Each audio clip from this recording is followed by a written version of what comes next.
ya la la la ya la li la la, ya la la la ya la li la la, ya la la la ya la li la la, ya la la la ya la li la la, ya la la la ya la li la la, ya la la la ya la li la la.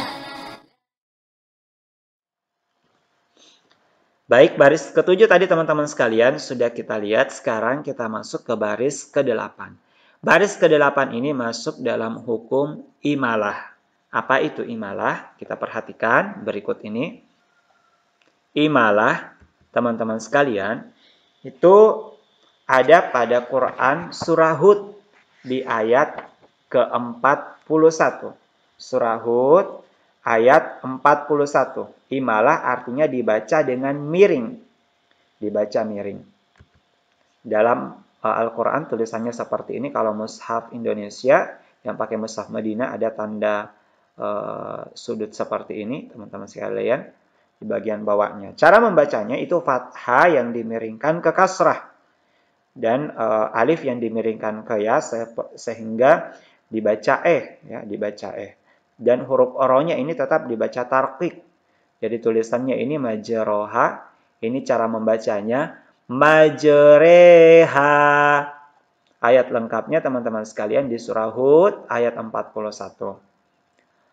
Wa qala rkabu fiha bismillahi majreha wa mursaha. Inna rabbi laghafurur rahim. Baik, itu teman-teman sekalian, baris ke-8 ini tentang imalah. Jadi cara membacanya ini bismillahi majreha. Oke. Kemudian yang berikutnya teman-teman sekalian untuk kolom ini tulisannya bisal ismu, tapi cara membacanya tidak seperti itu. Ini disebut dengan naqal. Kita lihat penjelasannya berikut ini. Naqal, teman-teman sekalian, itu terdapat dalam Al-Quran, di Quran surah Al-Hujurat, di ayat yang ke-11. Naqal itu tulisannya di surah Al-Hujurat, bisal ismu. Jadi cara membacanya, naqal berarti memindahkan, teman-teman sekalian, yaitu memindahkan harokat hamzah, ini yang berharokat ini hamzah i, kepada huruf sebelumnya menjadi bisalismu. Jadi al-ismu menjadi alismu. Jadi itu teman-teman sekalian. Jadi ini dibaca bisalismu, bukan bisalismu. Ini disebut naqal. Ayat lengkapnya teman-teman sekalian ini surah Al-Hujurat ayat yang ke-11. Kita baca dulu. A'udzu billahi minasy syaithanir rajim. Ya ayyuhalladzina amanu la yaskhar qaumun min qaumin asa an yakunu khairan minhum wala nisa'um min nisa'in asa an yakunna khairan minhun wala talmizu anfusakum wala tanabazu bil alqab bi'salismul fusuq ba'dal iman wa man lam yatub fa ulaika humuz zalimun. Baik teman-teman sekalian, itu tentang naqal. Jadi ini cara membacanya sekali lagi. Bi'salismul fusuqo. Baik, sekarang kita ke baris ke-9. Ini disebut tashil. Ini ada dua hamzah, a, jamiyun. Sekarang cara membacanya teman-teman sekalian kita perhatikan penjelasan berikut ini.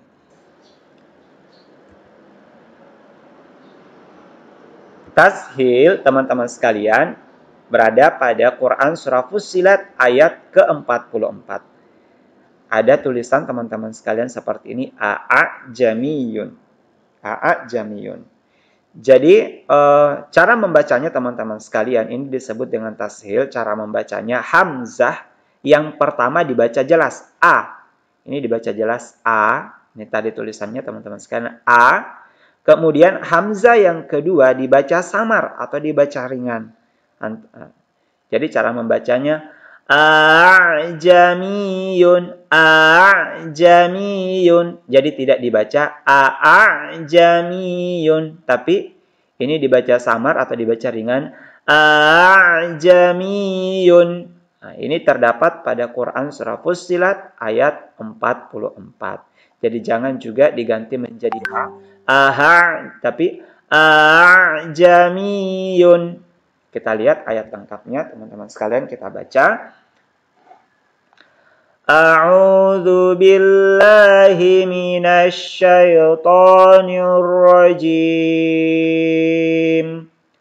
Walau ja'alnahu Qur'anan a'jamiyyan laqalu laula fussilat ayatuh a'jamiyyu wa 'arabi qul huwa lilladzina amanu hudaw wa shifaa والذين لا يؤمنون في آذانهم وقر وهو عليهم عمى أولئك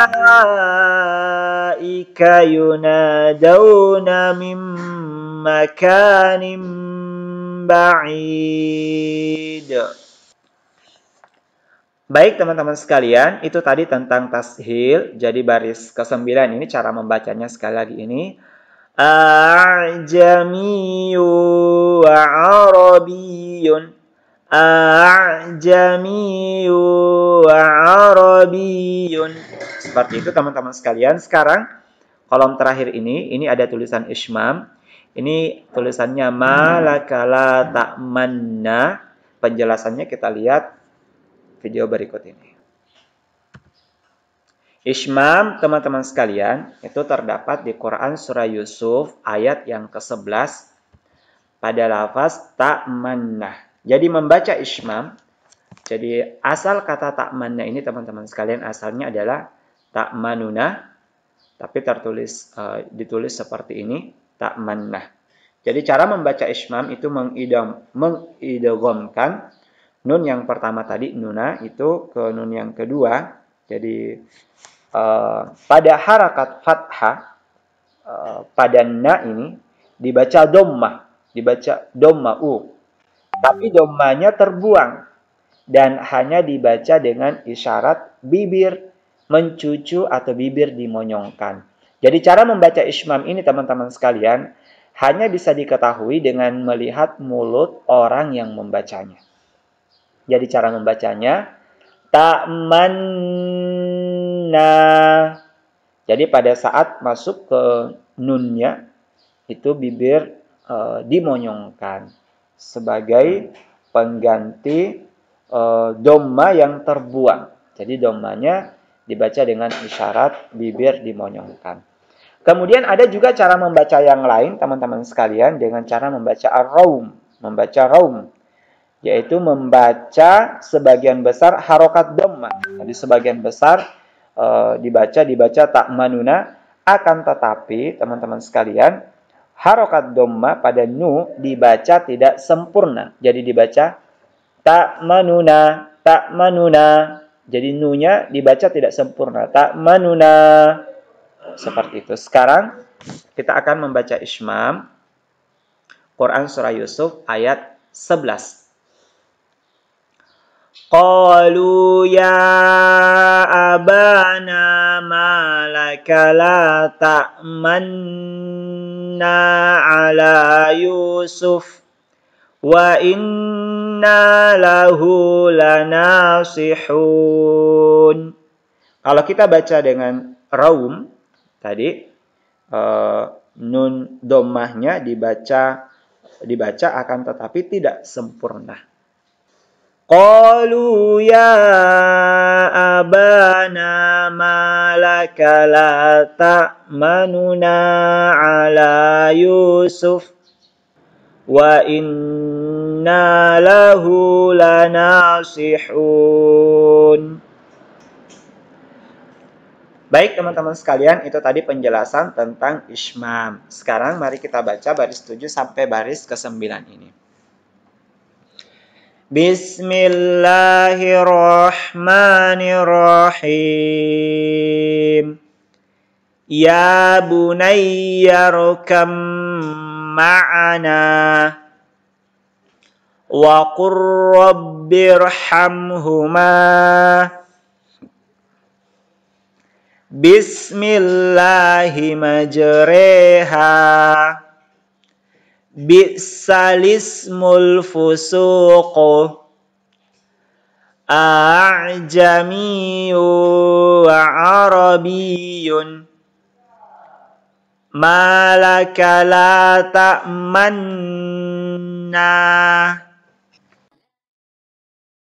Nah, sekarang kita perhatikan baris ke-7. Baris ke-7 ini salah satu jenis idgham. Salah satu jenis idgham berdasarkan makhraj dan sifat hurufnya. Jadi, idgham itu artinya memasukkan atau melebur huruf. Dan menurut istilah, idgham itu berarti pengucapan dua huruf seperti dua huruf yang ditasydidkan. Nah, berdasarkan tempat keluarnya, idgham itu dibagi menjadi 3. Ada idgham mutamathilain. Ada idgham mutamathilain. Berdasarkan makhrajnya. Idgham mutamathilain atau diistilahkan yang serupa, mutamathilain, serupa, yaitu pertemuan antara dua huruf yang sama, makhrajnya sama, beserta sifatnya juga sama. Cara membacanya, contohnya ini teman-teman sekalian, ini dua huruf makhrajnya sama. Cara membacanya, maka memasukkan huruf yang pertama kepada huruf yang kedua, sehingga menjadi satu huruf dalam pengucapan, bukan dalam tulisan. Contohnya ini, wa qad dakhalu. Tidak dibaca lagi wa qad dakhalu, tapi wa qad dakhalu. Ini disebut dengan idgham mutamathilain. Makhraj atau tempat keluarnya beserta sifatnya sama.